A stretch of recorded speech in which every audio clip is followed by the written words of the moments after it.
যেহেতু অনেকটা দূরের রাস্তা তাই গাড়িতে পেট্রোল ভরা হচ্ছিল। তো এই রাস্তাটা তো অনেকেই চেনো। আমরা যাচ্ছিলাম দিল্লি রোড ধরে। আমাদের বগুলা থেকে মন্দারমণি যেতে টাইম লেগেছিল নিয়ার অ্যাবাউট 6 থেকে 6.5 ঘন্টা। কিন্তু অবাক কর বিষয় কি জানো, আমার এই 6-6.5 ঘন্টা ঘুমই আসেনি, এতটা এক্সাইটমেন্ট মনের মধ্যে কাজ করছিল।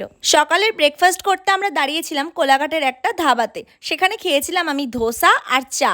এবার তোমাদেরকে বলি আমাদের মন্দারমণি হঠাৎ করে যাওয়ার অ্যাকচুয়ালি উদ্দেশ্যটা কি। অ্যাকচুয়ালি দীপঙ্করের ছিল 28শে জুলাই বার্থডে। তো বার্থডেটাই ওখানে সেলিব্রেট করব বলে আমরা প্ল্যান করেছিলাম যে এবার আমরা মন্দারমণিতে গিয়েই বার্থডেটা সেলিব্রেট করব। জানো তো, বিয়ের পর প্রথম গেছিলাম দার্জিলিংয়ে, আর এই যাচ্ছি মন্দারমণিতে, মানে আমাদের সেকেন্ড টাইম ঘোরা এটা। ওর সাথে আমার এই প্রথম পাহাড় দেখা আর এই প্রথম সমুদ্র দেখা।